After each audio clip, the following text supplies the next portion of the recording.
नमस्कार साथियों, क्या हाल चाल है। मैं विजय माकड़ स्वागत करता हूं आपके अपने इस बेहतरीन YouTube प्लेटफॉर्म पे। लास्ट क्लास में हमने मिरर फॉर्मूले के बारे में स्टडी किया। अब देखिए कि नेक्स्ट क्या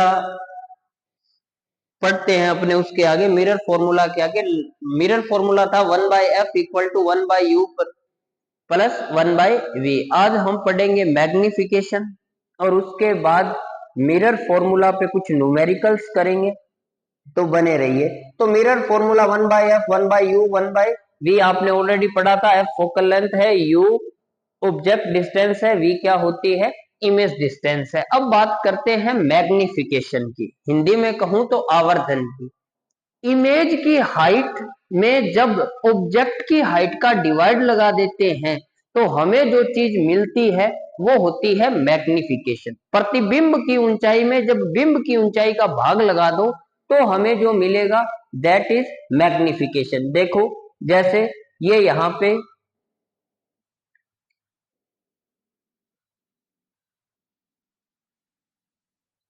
डेफिनेशन लिखी है, the ratio of height of image to height of object is known as magnification. प्रतिबिंब की ऊंचाई तथा बिंब की ऊंचाई के अनुपात को क्या कहते हैं, आवर्धन। आवर्धन को किससे लिखते हैं, m से।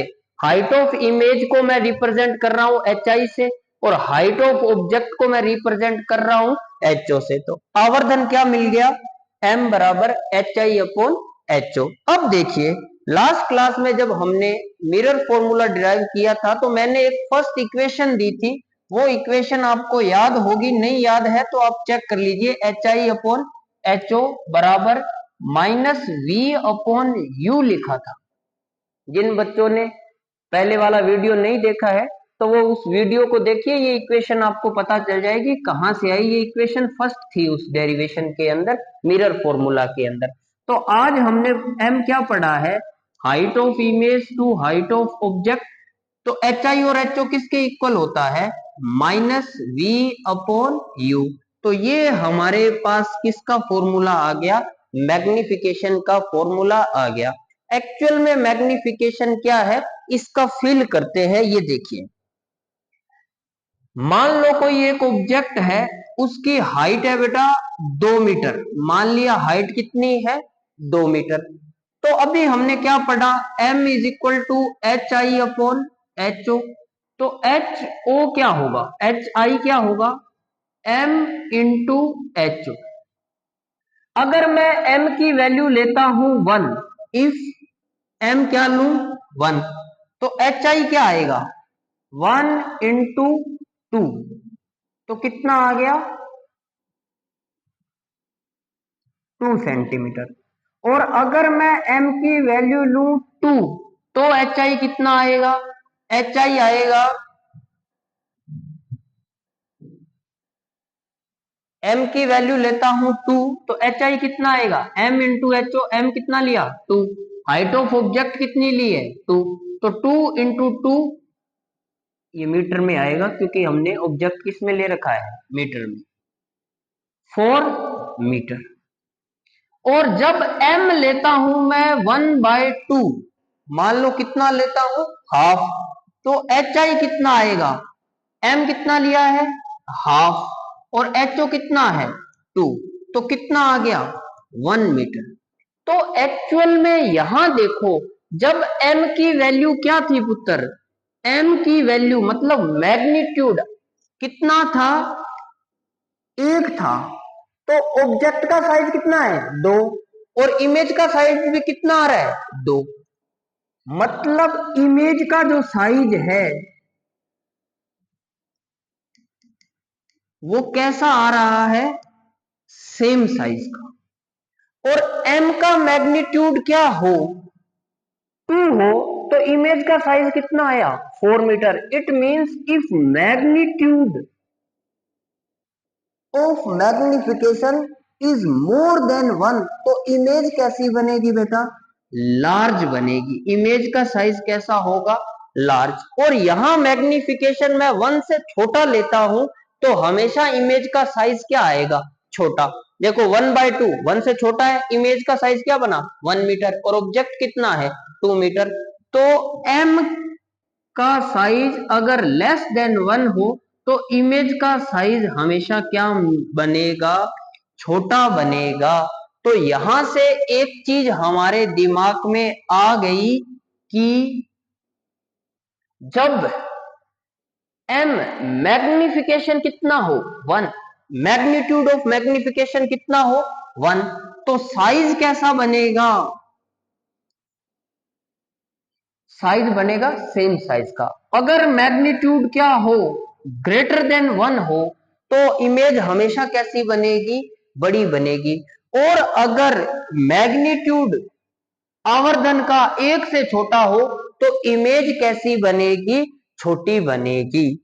एक चीज और, ये बड़ी काम की चीज है, दिमाग में रखनी है कि जब भी m की वैल्यू दी हो, साइज पूछ ले छोटा बड़ा, तो इस तरीके से। अब देखिए, मैंने आपको साइन कन्वेंशन पढ़ाया था। मान लो ये ऑब्जेक्ट पड़ा है ऐसे, तो इस तरफ हाइट कैसे लेंगे, पॉजिटिव। और इमेज भी बन रही है एकदम स्ट्रेट बन रही है। इमेज कैसी बन रही है, स्ट्रेट बन रही है। मान लो ये यहां पर ऑब्जेक्ट पड़ा है, फोकस और इसके पोल के बीच में, तो इमेज कैसी बनती है, बड़ी बनती है। तो इमेज बन गई ऐसे एच आई। अब देखिए आवर्धन क्या होता है, H I upon H O, H I upon H O, H I भी प्लस का, एच ओ भी प्लस का, तो एम क्या बना, पॉजिटिव। पॉजिटिव बनता है तो इमेज कैसी होती है, सीधी, इरेक्ट। इमेज कैसी बनेगी, सीधी। और सीधी के साथ कैसी बनती है, आभासी। कैसी बनती है, आभासी। मतलब कैसी बनेगी, इरेक्ट एंड वर्चुअल। अब देखिए और बात, अगर m कैसा हो, जैसे ऑब्जेक्ट पड़ा है यहां पे, ये C पर पड़ा है, तो इमेज, ऑब्जेक्ट पड़ा है, इमेज भी कहां बनती है, C पे।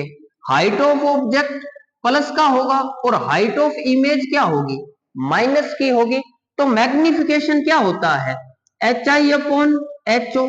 तो ये 5 सेंटीमीटर प्लस का और ये 5 सेंटीमीटर क्या हो गया, माइनस का। मान लिया ऑब्जेक्ट की हाइट कितनी है, 5, तो आप इसको क्या लिखोगे, सॉरी, इमेज की हाइट कितनी, क्या कैसी होगी, नीचे की तरफ है -5, ऑब्जेक्ट की हाइट कितनी होगी, +5, तो ये क्या आ गया, प्लस माइनस माइनस 1।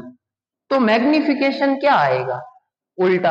और जब माइनस का, और जब मैग्निफिकेशन माइनस का आएगा तो इमेज कैसी बन रही है, उल्टी। तो कुल मिला के मैं आपको बताना चाह रहा हूं, अगर m नेगेटिव आ रहा है तो उसका मतलब प्रतिबिंब कैसा बनेगा, प्रतिबिंब बनेगा उल्टा व वास्तविक। मतलब इन्वर्टेड एंड रियल। और जब m की वैल्यू क्या आ रही थी बेटा, पॉजिटिव, तो इमेज कैसी बन रही थी, इरेक्ट एंड वर्चुअल। मतलब सीधी व आभासी। ये चीज भी आपको दिमाग में रखनी है। m नेगेटिव हो तो क्या होगा, m पॉजिटिव हो तो क्या होगा। दोबारा देखो, एक तो ये m, ये वाली चीज, और एक कौन सी, ये वाली चीज, दो काफी है। अब मेरे को एक बात का आंसर दो, मैं लिखता हूं +3, m की वैल्यू क्या आ गई, +3। तो आपको प्लस को अलग पढ़ना है, मैग्नीट्यूड को अलग पढ़ना है। प्लस क्या बता रहा है, सीधी व आभासी। तो इमेज कैसी हो जाएगी, सीधी व आभासी। और मैग्निफिकेशन का मैग्नीट्यूड 3 है, जो कि 1 से बड़ा है। तो 3 है, तो जब 1 से बड़ा हो तो प्रतिबिंब कैसा बनता है, बड़ा। तो इमेज कैसे आएगी, बड़ा। मान लो अगर मैग्निफिकेशन आता है -2, तो ऐसे नहीं है कि सर -2 1 से कम होता है, आपको -2 को एक साथ नहीं पढ़ना है, माइनस को अलग पढ़िए। माइनस कब आता है? जब इमेज कैसी हो, उल्टी और वास्तविक। तो माइनस के हिसाब से इमेज कैसी आएगी? इन्वर्टेड, रियल और टू का मतलब मैग्निफाइड, बड़ी होगी, आवर्धित। ये आपको उम्मीद करता हूं मैग्निफिकेशन क्या होगा क्लियर हुआ होगा। तो आपको बस ध्यान में रखना है, पॉजिटिव होगा तो क्या होगा, नेगेटिव क्या होगा, रटने की जरूरत नहीं है, दिमाग में फिक्स करो। नेगेटिव तभी होगा जब इमेज नीचे होगी, अगर दोनों ऊपर है तो पॉजिटिव ही आएगा। नेगेटिव होने के लिए पक्का इमेज कहां जाएगी? नीचे जाएगी। नीचे जाएगी तो नीचे की तरफ तो मुंह होगा, तो कैसा होगा? उल्टा होगा। ठीक है ना? तो नेगेटिव जब भी आएगा तो उल्टा, और पॉजिटिव जब भी आएगा इरेक्ट। तो इस प्रकार मैग्निफिकेशन आपको क्लियरली बताता है कि इमेज कैसी बनेगी, छोटी बनेगी, बड़ी बनेगी, या उल्टी बनेगी, या सीधी बनेगी। अगर मैं आपको थोड़ा और डीप में लेके चलूं तो मैग्निफिकेशन यहां पर एक टाइप और है। अगर ऑब्जेक्ट पड़ा हो ऐसे, ये हाइट ऑफ ऑब्जेक्ट है, ये हाइट ऑफ इमेज है, तो आपने आवर्धन निकाल लिया HI/H। ठीक है, इसको कहते हैं ट्रांसवर्स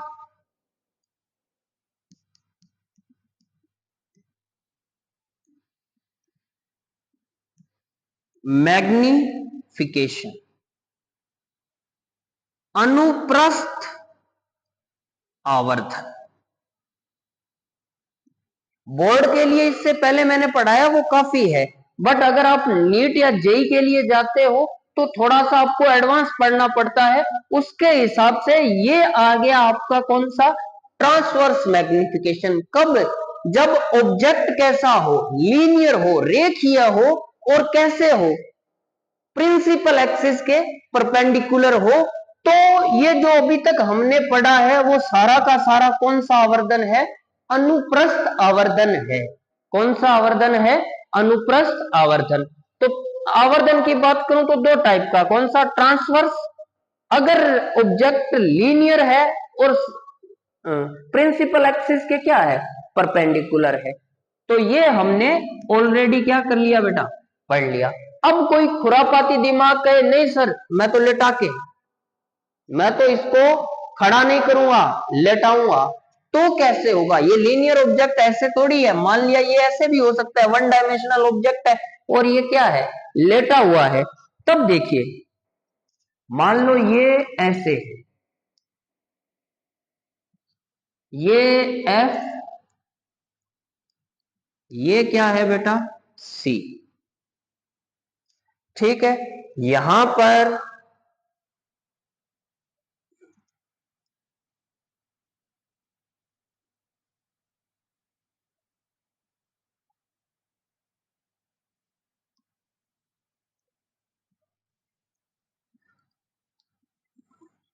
ये कोई ऑब्जेक्ट पड़ा है ऐसे, मान लिया ये क्या है?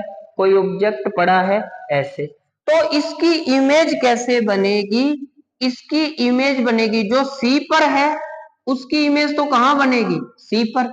जो ये यहां पर है, ये कहां पर है? ये लाइन ये पड़ी है सी और इंफिनिटी के बीच, तो इसकी इमेज कहां आएगी? यहां पे। इसकी इमेज बनेगी ऐसी कुछ। ये है ऑब्जेक्ट और इसकी ये क्या है? इमेज। तो जो लीनियर मैग्निफिकेशन, सॉरी, जो आपने अनुदैर्ध्य या अंग्रेजी में कहूं तो लॉन्गिट्यूडिनल मैग्निफिकेशन क्या होता है?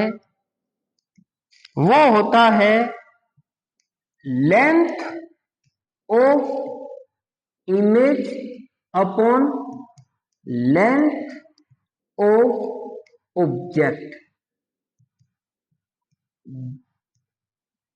प्रतिबिंब की लंबाई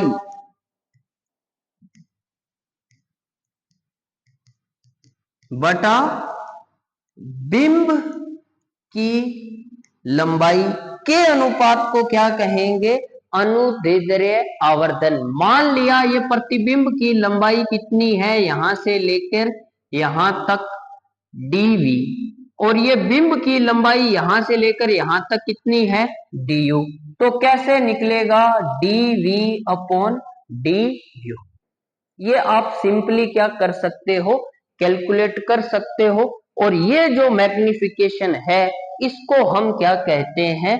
अनुदैर्ध्य या लॉन्गिट्यूडनल मैग्निफिकेशन। अगर मैं शॉर्ट में बताऊं, मैग्निफिकेशन लेटरल या ट्रांसवर्स कब होगा? अनुप्रस्थ, जब प्रिंसिपल एक्सिस के ये ऑब्जेक्ट कैसा हो? नॉर्मल हो। तो मैग्निफिकेशन को हम क्या कहते हैं?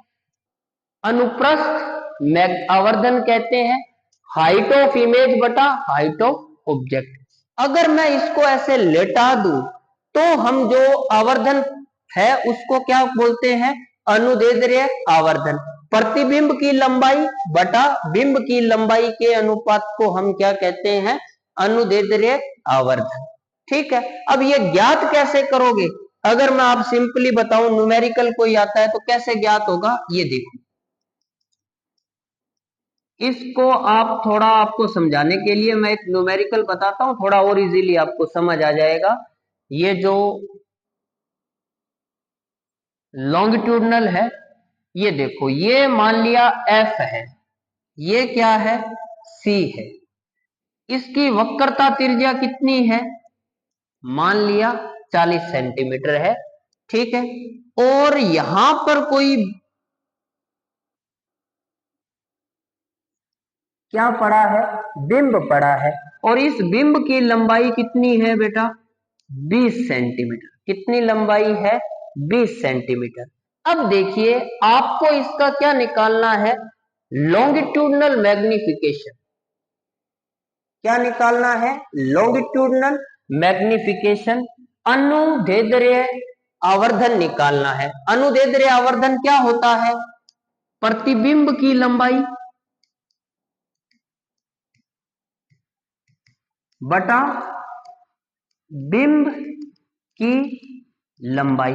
अब मेरे को इस मार्कर की जैसे लंबाई निकालनी है, तो इस और इस पॉइंट, दो पॉइंट मिल जाए, स्टार्टिंग और एंड पॉइंट, तो लेंथ अपने आप निकल जाएगी। सीधी सी बात है। तो हमें क्या करना है? दो स्टार्टिंग। तो ऑब्जेक्ट की लंबाई तो हमें ऑलरेडी मिली हुई है, कितनी?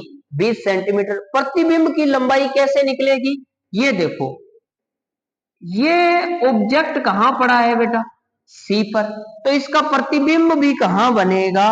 प्रतिबिंब भी बनेगा इसका पुत्र सी पर। प्रतिबिंब कहां बनेगा?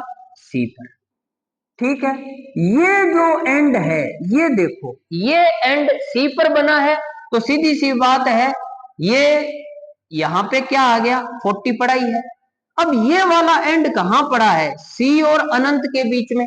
जब ऑब्जेक्ट सी और अनंत के बीच में हो तो प्रतिबिंब कहां बनता है? सी और एफ के बीच में। ये वाला एंड बनेगा कहीं यहां पे। तो ये वाली लेंथ है, हमें कैलकुलेट हो जाएगी कैसे? 1/f इक्वल टू क्या होता है? 1/v plus 1/u। 40 सेंटीमीटर दिया हुआ है, r कितना दिया हुआ है? -40। f कितना हो जाएगा? -20। v हमें निकालना है, ये प्रतिबिंब ये निकालना है। और u कितना दिया हुआ है? ये लो 40 20, u कितना हो गया? -60। तो यहां से आप क्या निकाल लो? ये एंड निकल जाएगा। अब ये मान लिया आ गया, यहां से सोल्व किया, ये v आ गया आपका 30 आ गया। कितना आ गया? 30। ये 40 है, ये क्या आ गया? 30। तो ये लेंथ कितनी आ गई? 10। ये लेंथ कितनी आ गई? 10। और प्रतिबिंब की लंबाई कितनी होगी? 10। और बिंब की लंबाई कितनी हो गई? 20। तो ये कितना आ गया? 1/2 आ गया। एक बात और ध्यान में रखना, ये पढ़ा तो कैसे था? ऐसे। इसकी इमेज ऐसी नहीं बन रही है, इसकी इमेज बन रही है ऐसे। मतलब ये B है, इसकी इमेज बनी है B', ये ऐसे रोटेट हो गई, तो उल्टी बन रही है, ये ऐसे घूम गई। अगर ऐसे का ऐसे बनती तो बात अलग थी, बट ये पॉइंट ए है, ये यही है ए डैश, बट ये बी पलट के कहा आ गया, इधर आ गया, मतलब ये कैसे बनी है, ऐसे उल्टी बनी है। तो हम इसको यहाँ पर किससे मल्टीप्लाई करते हैं, माइनस से मल्टीप्लाई करते हैं हमेशा, ये ध्यान रखना पड़ेगा आपको।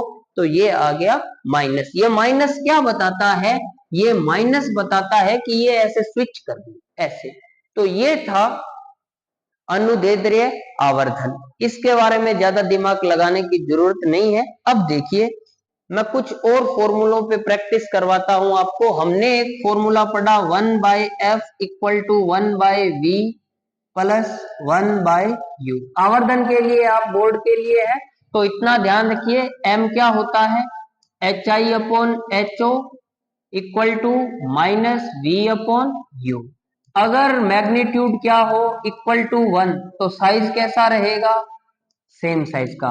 अगर मैग्नीट्यूड क्या हो, ग्रेटर देन 1, तो कैसी इमेज बनेगी, बड़ी बनेगी। अगर आवर्धन क्या हो, लेस देन 1 हो, तो इमेज कैसी बनेगी, सेम साइज की। अगर आवर्धन का मान धनात्मक हो तो कैसी बनेगी, इरेक्ट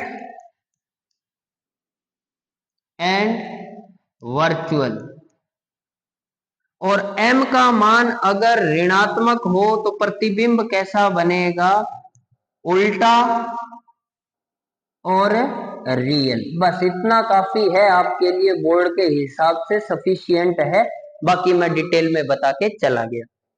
अब मैं कुछ दो फॉर्मूले और डिराइव करता हूं। अगर मान लो आपको न्यूमेरिकल में f दे दे, m दे दे और u पूछ ले, तो इससे तो आप नहीं निकाल सकते, इस फॉर्मूले से तो वही क्वेश्चन सोल्व होंगे जिसमें f दे दे, v दे दे और u पूछ ले। मतलब इन तीन में से क्या कर दे, दो वैल्यू दे दे, एक गायब हो, तो आप यहां से न्यूमेरिकल निकाल सकते हैं।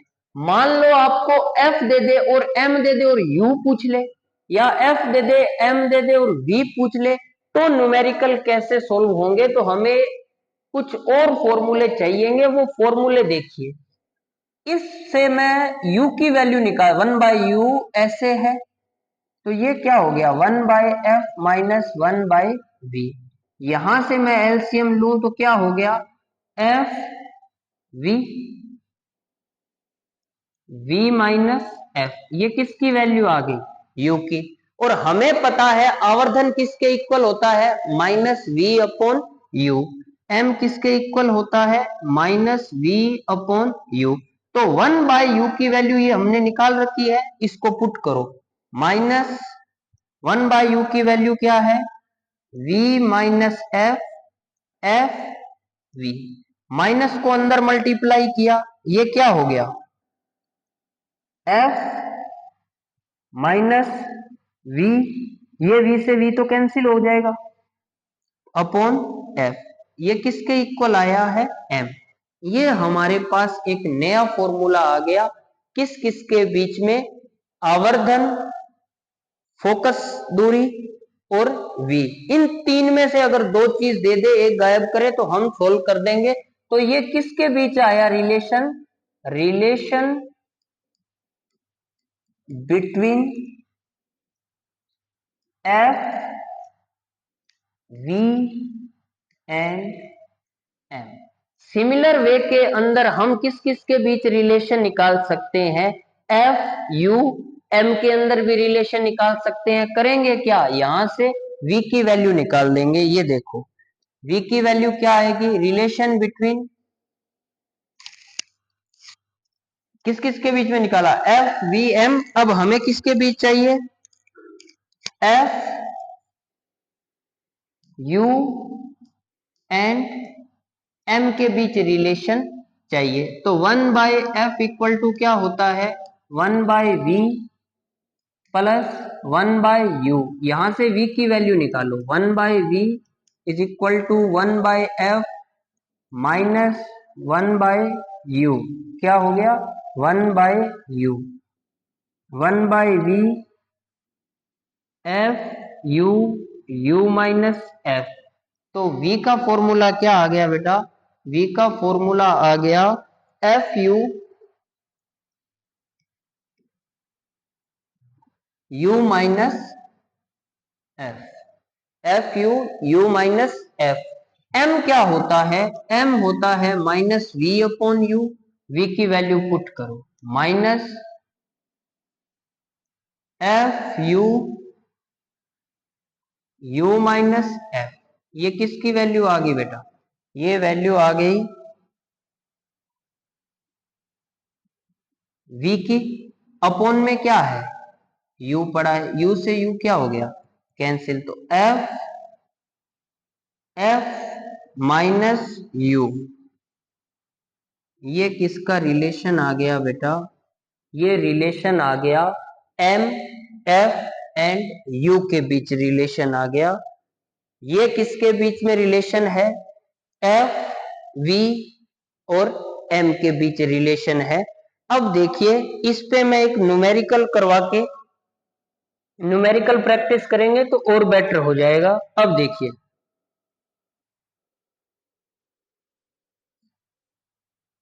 ठीक है। अब सर वो फोन देना, उसमें न्यूमेरिकल है। इस पे क्वेश्चन प्रैक्टिस करते हैं इन फॉर्मूलों पे। मान लो मैं क्वेश्चन लिखता हूं आपके लिए।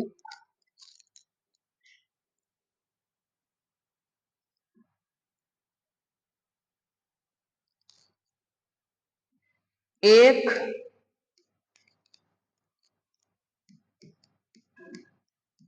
गोलीय दर्पण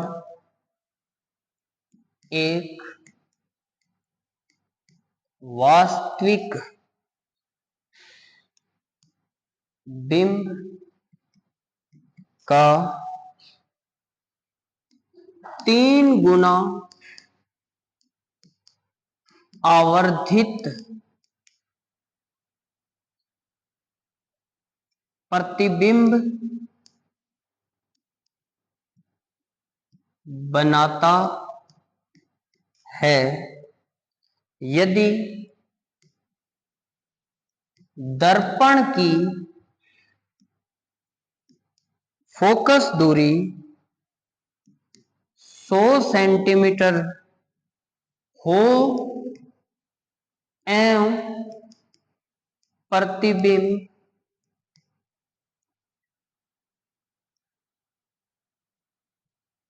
पर्दे पर प्राप्त ना हो तो u व v ज्ञात करना है। तो क्या ज्ञात करना है? u और v ज्ञात करना है। अब इंग्लिश मीडियम वाले सुन लो, एक कोई स्फेरिकल मिरर है, उसके सामने एक रियल ऑब्जेक्ट है। वो मिरर उस रियल ऑब्जेक्ट का 3 टाइम्स मैग्निफाइड क्या बनाता है? इमेज बनाता है। तो कहता है, अगर उस the focal length of mirror is 100 centimetre and image is no can't be obtained, image can not be obtained on screen, then find object distance and image distance। अब मेरे को एक बात बता दो, ये जो है ऑब्जेक्ट कैसा है? रियल है। मिरर का बता दो, ये मिरर कौन सा है? गोलीय दर्पण है, उत्तल है या अवतल है? पहली बात तो ये देखिए, 3 गुना आवर्धित है, 3 गुना आवर्धित है तो मैग्निफाइड इमेज बनती है बड़ी। और दूसरा, प्रतिबिंब पर्दे पर प्राप्त ना हो, जो प्रतिबिंब पर्दे पर प्राप्त नहीं किया जा सकता है, the image which can not be obtained on screen is known as virtual image. तो इमेज कैसी है? आभासी है। इमेज कैसी है बेटा? आभासी, मतलब वर्चुअल। आभासी है और 3 गुना बड़ी है। आभासी व बड़ी इमेज कौन सा मिरर बनाता है? आभासी उत्तल दर्पण है, कॉन्वेक्स मिरर है, वो सारे के सारे प्रतिबिंब कैसे बनाता है? आभासी। उत्तल दर्पण कैसे बनाता है? आभासी। पर सारे प्रतिबिंब कैसे होते हैं? छोटे होते हैं, पर ये तो 3 गुना बड़ा है। कितने गुना बड़ा है? 3 गुना बड़ा है, तो ये उत्तल दर्पण नहीं हो सकता। अब बात करते हैं अवतल दर्पण की। अवतल दर्पण के फोकस और ध्रुव के बीच में जब बिंब होना, तो प्रतिबिंब कैसा बनता है? सीधा,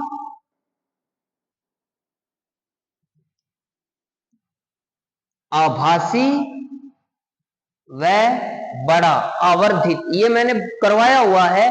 तो एक बात कंफर्म हो गई, ये मिरर कैसा है? ये मिरर है, कॉनकेव मिरर है। कैसा मिरर है? Concave mirror. और कॉनकेव मिरर है तो फोकस दूरी f क्या होगी बेटा? -100 सेंटीमीटर। अवतल दर्पण की फोकल लेंथ कितनी होती है? -100 सेंटीमीटर हो गई। अब देखो, हमें क्या ज्ञात करना है? u और v। और उसने क्या दिया है? 3 गुना आवर्धित। तो m की वैल्यू क्या आएगी? +3। क्यों? सीधा है तो पॉजिटिव। सीधा और आभासी के लिए क्या होता है? पॉजिटिव। और बड़े के लिए क्या है? 3 दे रखा है। तो f की वैल्यू है -100 और m की वैल्यू क्या है? +3। अब हमारे पास फॉर्मूला है, क्या निकालना है? u निकालना है और v निकालना है। अब देखिए, ये रहा formula, m equal to f minus u। m equal to f minus u। m is equal to f minus u। m की वैल्यू कितनी दी हुई है बेटा? m की वैल्यू दी हुई है, m की वैल्यू दी हुई है +3। f कितना है? -100। f कितना है? -100 माइनस u। मल्टीप्लाई कर लो, माइनस का 300 माइनस का 3u इक्वल टू -100। -300 ये आ गया, प्लस का 100 और ये क्या हो गया इधर जाके 3u। अब देखिए, ये कितना आ गया? माइनस का 200 और आगे कितना है? 3u। u क्या आ गया? -200/3। तो ये क्या आ गया? 66.6666 सेंटीमीटर। 100 में 3 का डिवाइड लगाते हैं तो 33.33 आता है। और ये क्या है? 200 है, तो 2 से मल्टीप्लाई किया तो 66.66। ये लो, ऑब्जेक्ट किधर पड़ा है? इस तरफ। कहां पर पड़ा है? -66.66 सेंटीमीटर। उम्मीद करता हूं आपको ये क्वेश्चन समझ आया। बढ़िया क्वेश्चन है। और देखिए, हमने किसको कैलकुलेट कर लिया? u को कैलकुलेट कर लिया। अब हमें क्या कैलकुलेट करना है? v कैलकुलेट करना है। तो v का फॉर्मूला देखते हैं, क्या फॉर्मूला डिराइव किया था हमने? ये देखिए, f minus V upon f।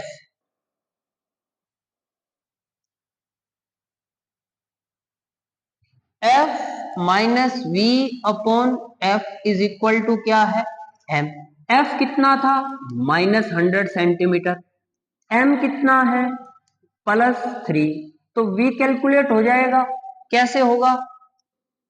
-100 minus का v। f कितना है? -100 और मैग्निफिकेशन कितना है? +3। तो ये क्या आ गया? -100 माइनस v -300। तो v पॉजिटिव इधर जाके, तो 300 इधर आके पॉजिटिव, -100। तो v की वैल्यू क्या आ गई? 200 सेंटीमीटर। आंसर सही है, बिल्कुल सही है। अगर ये यहां है तो इमेज कहां बननी चाहिए थी? यहां। तो ऑब्जेक्ट v प्लस का आना चाहिए था, प्लस का आ रहा है। u किसका आना चाहिए था? माइनस का आ रहा है, आना चाहिए था। बढ़िया क्वेश्चन है, उम्मीद करता हूं आपको समझ आ गया होगा। अब देखिए, एनसीईआरटी के अंदर फर्स्ट एग्जांपल दे रखा है, एनसीईआरटी का 9.1। कह रहा है एक कॉनकेव मिरर है। कैसा मिरर है? कॉनकेव मिरर है।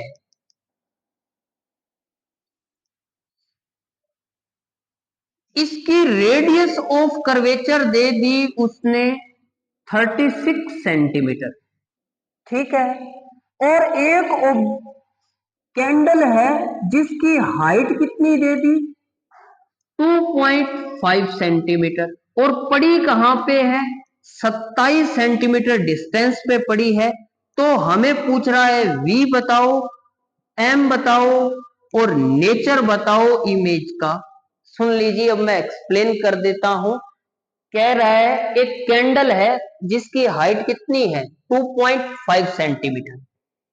और कॉनकेव मिरर के फ्रंट में पड़ी है जिसकी रेडियस ऑफ कर्वेचर कितनी है? 36 सेंटीमीटर, ठीक है। और कैंडल कितने डिस्टेंस पे पड़ी है? 27 पे। पहली बात तो रेडियस ऑफ कर्वेचर कॉनकेव की क्या होती है? माइनस की। तो F कितना आ जाएगा? R/2 मतलब माइनस का 18 सेंटीमीटर। ये फोकस दूरी कितनी है? 18। तो रेडियस ऑफ कर्वेचर ये राशि 36। कैंडल कितनी दूर पड़ी है? 27 सेंटीमीटर। तो कैंडल इन दोनों के बीच में पड़ी है, ये रही। ये डिस्टेंस U है, दे दी कितनी? माइनस की होगी। इस तरफ है तो क्या होगी? माइनस। ध्रुव पे खड़े हो जाओ, जिधर से प्रकाश आता है उसको हम क्या लेते हैं? नेगेटिव लेते हैं। तो U क्या आ गया? माइनस। U क्या आएगा? -27। R कितना आ गया? 36 दिया हुआ है। माइनस का कैसे? इस तरफ की डिस्टेंस है। हमें पता है जब इमेज कहां हो, C ऑब्जेक्ट कहां हो, C और F के बीच में, तो इसकी इमेज बनती है C और इंफिनिटी के बीच में। तो हमारी इमेज ये है V। तो एक बात कंफर्म है, V की वैल्यू नेगेटिव में आएगी और C से ज्यादा मतलब -36 सेंटीमीटर से क्या आनी चाहिए? ज्यादा आनी चाहिए। तो हमें बतानी है प्रतिबिंब की दूरी और प्रतिबिंब की प्रकृति कैसी है। लो अभी सोल्व कर देंगे। तो 1/f क्या होता है? 1/v plus 1/u। हमें v निकालना है तो 1/v क्या हो गया? 1/f minus 1/u। चाहे यहां वैल्यूज पुट कर दो, चाहे इसको और सोल्व कर दो। मैं चाहूंगा कि आप इसको और सोल्व करें ताकि एरर के चांसेस कम हो जाए। तो F U, U minus F, LCM ले लिया। अब देखो v क्या आएगा यहां से? v आ गया पुत्र F U, U minus F. अब यहां से सोल्व करिए। f की वैल्यू कितनी दी हुई है? -18। u कितना दिया हुआ है? -27। u कितना दिया हुआ है? -27 माइनस f कितना है? -18। तो -18। अब देखिए क्या हुआ? Minus minus plus 18, 27।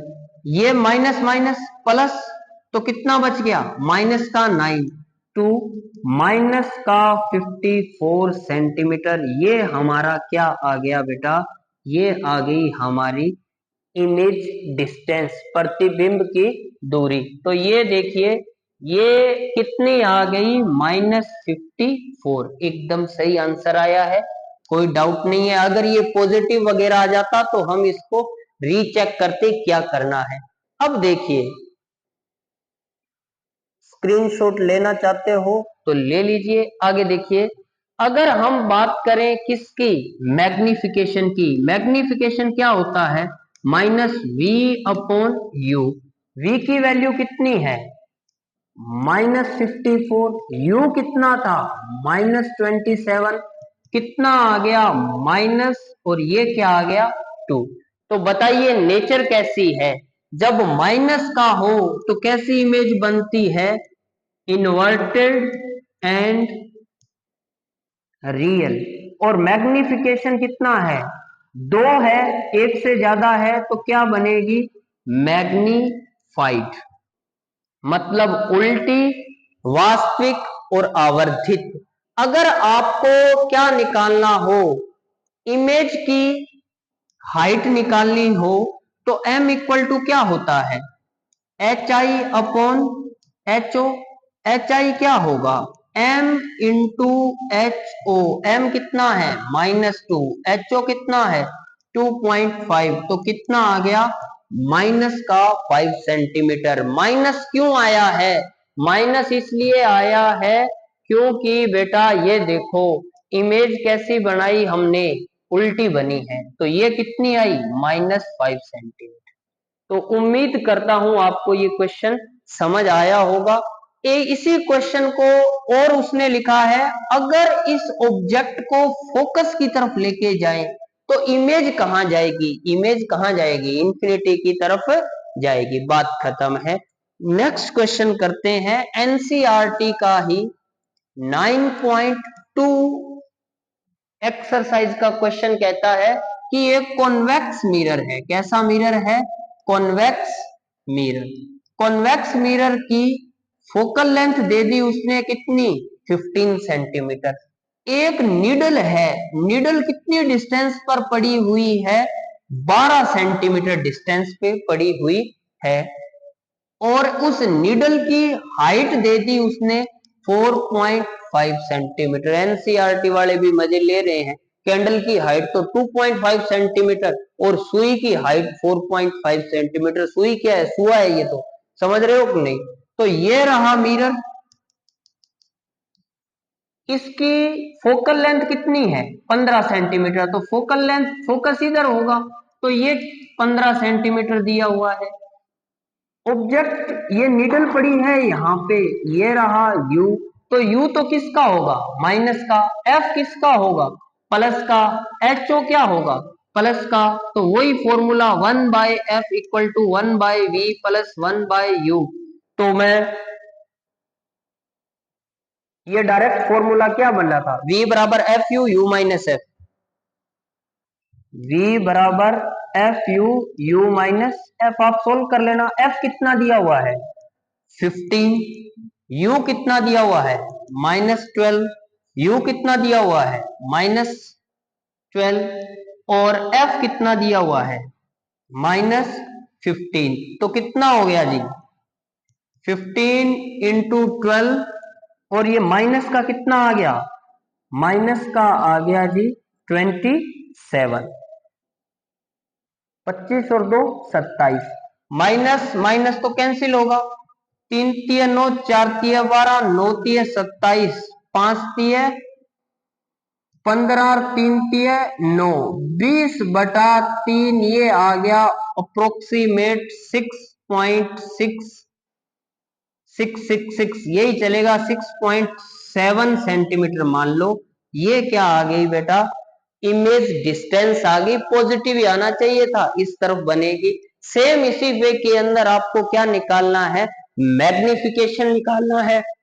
तो सीधी सी बात है, मैग्निफिकेशन इमेज तो हमेशा क्या बनती है छोटी। तो आप सोल्व करके देख लेना, मैग्निफिकेशन की वैल्यू आएगी 1 से छोटी लगभग 0.55, और ये इमेज कैसी बनेगी, इरेक्ट एंड वर्चुअल, और कैसी होगी स्मॉल होगी। उम्मीद करता हूं आपको समझ आया होगा।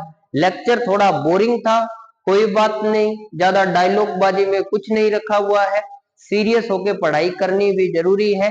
जय हिंद, जय भारत।